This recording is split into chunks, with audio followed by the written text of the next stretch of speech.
Telangana assembly సమావేశాలు వాడివేడిగా జరుగుతున్నాయి. ఫిలిప్పీన్స్కు బియ్యం ఎగుమతిపైన అధికార పక్షం ప్రతిపక్షం మధ్య డైలాగ్ వార్ జరిగింది.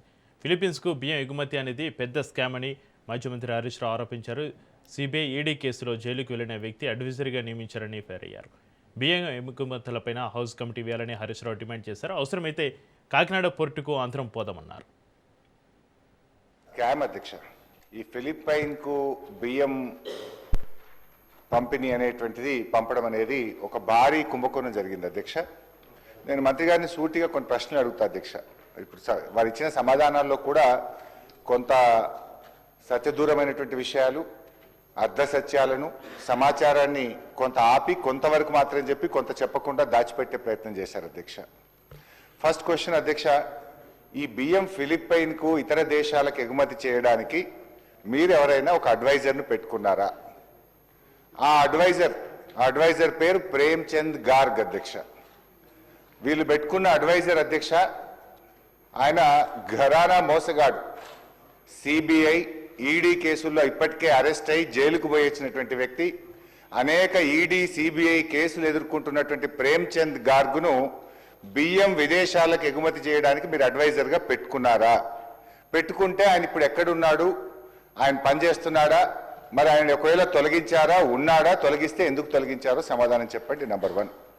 నేను అడుగుతా ఉన్నా, నాఫెడ్ అనే కేంద్ర ప్రభుత్వ సంస్థ మేము మీకు కాకినాడ పోర్టుకు బియ్యం రాగానే మీకు వెంటనే డబ్బులు చెల్లిస్తాం, మాకు అవకాశం ఇవ్వండి అంటే కేంద్ర ప్రభుత్వ సంస్థకి ఇవ్వకుండా ఒక ప్రైవేట్ సంస్థకు ఎందుకు ఇచ్చారు? ఈ బియ్యం ఎగుమతి కోసం మీరు ఏమైనా టెండర్లు పిలిచారా? ఎక్స్ప్రెషన్ ఆఫ్ ఇంట్రెస్ట్ పిలిచారా?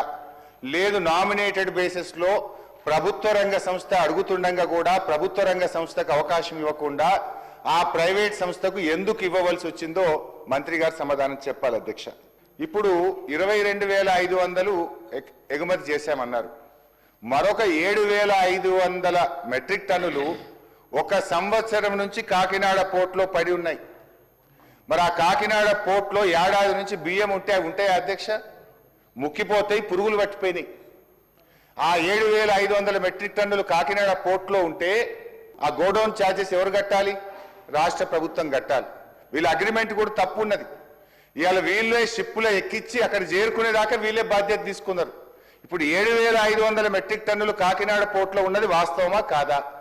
ఒక సంవత్సరం నుంచి 7,500 మెట్రిక్ టన్నులు కాకినాడ పోర్టులో ఉంటే మరి దానికి ఎంత మనకు గోడౌన్ ఛార్జెస్ పడ్డాయి, హ్యాండ్లింగ్ ఛార్జెస్ పడ్డాయి. మరి అది కూడా కలిపితే నష్టం వచ్చినట్టే కదా. మంత్రి గారు క్లెవర్గా ఏం చేసిందంటే ₹1 కోటి లాభం వచ్చిందని చెప్పే ప్రయత్నం చేసిండ్రు. మరి 7,500 మెట్రిక్ టన్నుల బియ్యం ఏమైపోయినాయి? అవి ముక్కిపోయినాయా? పురుగులు పట్టిపోయినాయా? అవి వాటి పరిస్థితి ఏంది? దానికి ఎంత హ్యాండ్లింగ్ ఛార్జెస్, గోడౌన్ ఛార్జెస్ మీద పడ్డాయి? మంత్రి గారు అధ్యక్ష హెలికాప్టర్లో పోయింది అధ్యక్ష కాకినాడకు. ఇదేదో పెద్ద పని చేస్తున్నాం, వేల కోట్ల రూపాయలు సివిల్ సప్లైస్ కార్పొరేషన్కు ఆదాయం వస్తుంది, గత ప్రభుత్వానికి తెలివే లేదు, మేము చాలా గొప్ప ఘనకార్యం చేస్తున్నాం అని చెప్పి చాలా పెద్ద పెద్ద మాటలు చెప్పారు అధ్యక్ష మంత్రి గారు. వాస్తవంగా జరిగింది, దీని వెనుక పెద్ద స్కామ్ జరిగింది, రాష్ట్ర ప్రభుత్వానికి నష్టం జరిగింది. ఒకవేళ మంత్రి గారు మీకు నిజాయితీ ఉంటే నేను స్పీకర్ గారి ద్వారా ఈ ప్రభుత్వాన్ని డిమాండ్ చేస్తా ఉన్నా, ఒక హౌస్ కమిటీ వేయండి, దీంట్లో జరిగిన అవినీతిని రుజువు చేయడానికి నేను సిద్ధంగా ఉన్నా. అసెంబ్లీలో మాజీ మంత్రి హరీష్ రావు మాట్లాడుతున్నారు. ఇప్పుడు అలా చూద్దాం. సెక్రటరియట్ చుట్టూ మంత్రులు, శాసనసభ్యుల చుట్టూ పాపం రోజు తిరుగుతా ఉన్నారు అధ్యక్ష. రిటైర్ అయిన తర్వాత ప్రశాంతంగా జీవితాన్ని గడపాల్సినటువంటి రిటైర్డ్ ఉద్యోగులు ఇలా రోడ్ల మీద కూర్చొని ధర్నాలు చేయాల్సినటువంటి పరిస్థితి ఏర్పడతా ఉంది అధ్యక్ష.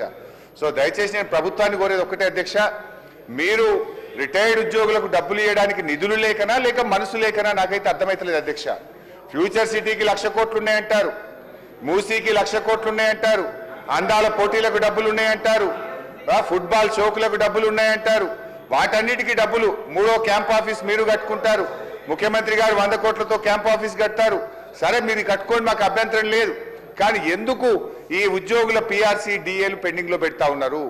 ఎందుకు రిటైర్డ్ ఉద్యోగుల ఉసురు పోసుకుంటున్నారు? ఎప్పట్లోగా రిటైర్డ్ ఉద్యోగుల బకాయిలు పూర్తిగా చెల్లిస్తారు? ఇప్పటి వరకు ఎంత చెల్లించారు? ఎప్పట్లోగా పూర్తి చేస్తారో మంత్రి గారు సూటిగా సమాధానం చెప్పాలి. అదేవిధంగా ఈ 5 డిఏలు ఎప్పట్లోగా ఇస్తారు? పిఆర్సీ మళ్ళీ ఎక్స్టెన్షన్ ఇస్తారా? దయచేసి ఇప్పుడైనా రిపోర్ట్ తీసుకొని ఉద్యోగస్తులకు పిఆర్సీ ఇస్తారా? ఆనాడు కేసీఆర్ గారు ఐఆర్ ఇచ్చారు. మరి మీరు ఏమన్నా ఆ ఐఆర్ను పెంచైనా సరే ఉద్యోగస్తులకు ఏమైనా మరి వారికి రిలీఫ్ ఇస్తారా అని చెప్పి మీ ద్వారా ముఖ్యమంత్రి ఉప ముఖ్యమంత్రి గారిని కోరుతా ఉన్నది. శ్రీ కేపీ వివేకానంద గారు. ధన్యవాదాలు అధ్యక్ష. అధ్యక్ష, రిటైర్డ్ ఎంప్లాయీస్ సంబంధించినటువంటి మరి ప్రతి ఒక్కరు కూడా మరి దాదాపు అందరు శాసనసభ్యులను కలిసి తమ యొక్క మనోవేదనని లిఖితపూర్వకం ఇచ్చిన సందర్భం గుర్తు చేసుకుంటున్నాను అధ్యక్ష. ఇప్పటికే టెంట్లు వేసుకుని ధర్నాలు చేస్తూ ఉన్నారు రిటైర్డ్ ఎంప్లాయీస్ అంతా కూడా. ఇంతకుముందు పెద్దలు చెప్పినట్టుగా మరి 30-40 సంవత్సరాలు తమ జీవితానంతా కూడా దారపోసి రాష్ట్ర అభివృద్ధిలో ప్రగతిలో భాగస్వాములై ముందుకు తీసుకువచ్చి రిటైర్డ్ అయిన తర్వాత ఇలాంటి మనోవేదనకు గురవుతూ వారికి ఒక అభద్రతా భావం ఏర్పడ్డది అధ్యక్ష. ఒక చిన్న చూపు చూస్తుంది ప్రభుత్వం అనే ఒక భావం వాళ్ళు ఏర్పడ్డది అధ్యక్ష. దాదాపు ఇప్పటికే అంటే 2.5 సంవత్సరాలు కావస్తుంది ప్రభుత్వం తన మేనిఫెస్టోలో చాలా స్పష్టంగా తెలియజేసింది. అధికారం రాగానే సిపిఎస్ స్కీమ్ నుంచి ఓపీఎస్ తీసుకొస్తామని చెప్పి ఉద్యోగస్తుల గురించి చెప్పింది అధ్యక్ష. దాని గురించి మరి ఇప్పటివరకు కూడా ఎక్కడ ప్రస్తావన లేదు అధ్యక్ష. దీని గురించి క్లారిటీ ఇవ్వాల్సిందిగా నేను ప్రభుత్వాన్ని మీ ద్వారా అడుగుతాను అధ్యక్ష. అదే అధ్యక్ష, రిటైర్మెంట్ ఉద్యోగస్తుల విషయం వచ్చేసరికి అధ్యక్ష, గతంలోనే ఈ యొక్క అంశం ప్రస్తావనకు వచ్చింది అధ్యక్ష. ఇదే సభలో ప్రభుత్వం నుంచి సమాధానం వచ్చింది. దాదాపు 10,000 కోట్లు ఈ రోజు వరకు మాకున్న అంచనా ప్రకారం సబ్జెక్ట్ టు కరెక్షన్ దాదాపు ఈ రోజు వరకు ఈ బెనిఫిట్ స్టాచ్యుటరీ బెనిఫిట్స్ ఏమిటంటే ఉద్యోగస్తులు తమకు హక్కుగా రావాల్సిన డబ్బులు అధ్యక్ష 10,000 కోట్ల రూపాయల వరకు బకాయిలు పడ్డాయని స్పష్టంగా తెలియవస్తుంది అధ్యక్ష. దానిపైన ఏమైనా కరెక్షన్ చేయొచ్చు గౌరవ ఉప ముఖ్యమంత్రి గారు. ఇదే ఒక చెల్లింపులకు ఏ రకంగా చెల్లిస్తారు, ఎప్పుడో చెల్లిస్తారన్న ప్రశ్నకి ప్రభుత్వం నుండి నెలకి 700 కోట్ల రూపాయలు ఇస్తామని చెప్పి ఇదే సభలో ఇచ్చిన మాట వాస్తవమా కాదా, దానికి స్పష్టంగా సమాధానం చెప్పాలా. చేస్తే వెల్ గుడ్, కానీ చేయలేదు కాబట్టి ఎందుకు చేయలేకపోతున్నారు మరి సభలో అనౌన్స్ చేసినటువంటి ప్రభుత్వమే చేయలేకపోతే మరి ఉద్యోగస్తులు ఇప్పటికీ ఒక ప్రశ్నకి సమాధానం, ఈ ప్రశ్న గురించి యావత్ తెలంగాణ రాష్ట్రంలో ఉన్నటువంటి ఉద్యోగస్తులు, రిటైర్డ్ ఉద్యోగస్తులు ఎంతో ఆశతోని ప్రభుత్వం నుంచి సమాధానం వేచి చూస్తా ఉన్నారు. వారికి భరోసా కల్పించాలా, వారికి నమ్మకం కల్పించాలా. మీరు ఇచ్చిన మాట గతంలో నిలబెట్టుకోలేదు, ఇప్పుడు కూడా నిలబెట్టుకునే విధంగా చేయకపోతే మాత్రం మనపై నమ్మకం పోతుంది, ప్రభుత్వం విశ్వాసం కోల్పోతుంది అని చెప్పి ఈ సందర్భంగా మనవి చేస్తున్నారు అధ్యక్ష. మరి అదేవిధంగా ఇప్పుడు రిటైర్మెంట్ బెనిఫిట్స్ ఏమైనా కావాలంటే కోర్టుకు వెళ్ళి డైరెక్షన్స్ వస్తే తప్ప వారికి వస్తలేదు అధ్యక్ష. లేకపోతే మరి దళారులను పట్టుకొని, మీడియేటర్లను పట్టుకొని సెక్రటరీ చుట్టూ తిరుక్కుంటూ దళారులను నమ్ముకొని కమిషన్లు ఇచ్చుకుంటేనే వారికి ఈ యొక్క బకాయిలు వస్తున్నాయి అధ్యక్ష. ఇది స్పష్టంగా బయట కనపడుతుంది అధ్యక్ష. కాబట్టి ఇలాంటి పరిస్థితి రానివ్వకుండా మరి ఉప ముఖ్యమంత్రి గారు దీన్ని ఖచ్చితంగా రిటైర్మెంట్ ఉద్యోగస్తుల యొక్క చెల్లింపులకు ఇవ్వాలి అధ్యక్ష. ఎందుకంటే దాదాపు 30 మంది ఉద్యోగస్తులు చనిపోయారు అధ్యక్ష ఈ మధ్య కాలంలో అధ్యక్ష. ఒక ఉదాహరణ, మల్లయ్య మైసయ్య అని చెప్పేసి ఖమ్మం జిల్లా అధ్యక్ష, ఉప ముఖ్యమంత్రి గారి జిల్లాకు సంబంధించినటువంటి ఒక పోలీస్ ఉద్యోగి మైసయ్య అని ఆయన హాస్పిటల్ బిల్లు కట్టలేక మరి చనిపోయే సంగతి చూశాం అధ్యక్ష. వారితో పాటు శ్రీనివాస్ గారు అని చెప్పేసి మరి జనగామ జిల్లాకు సంబంధించినటువంటి వారు అధ్యక్ష.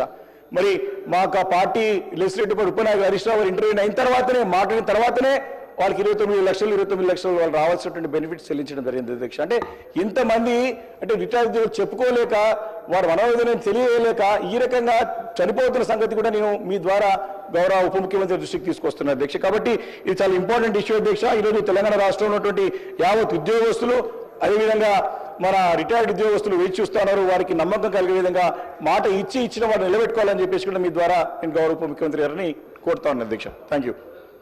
డాక్టర్ కల్వకుంట్ల సంజయ్. ధన్యవాదాలు అధ్యక్ష, అవకాశం ఇచ్చినందుకు. ఇప్పుడే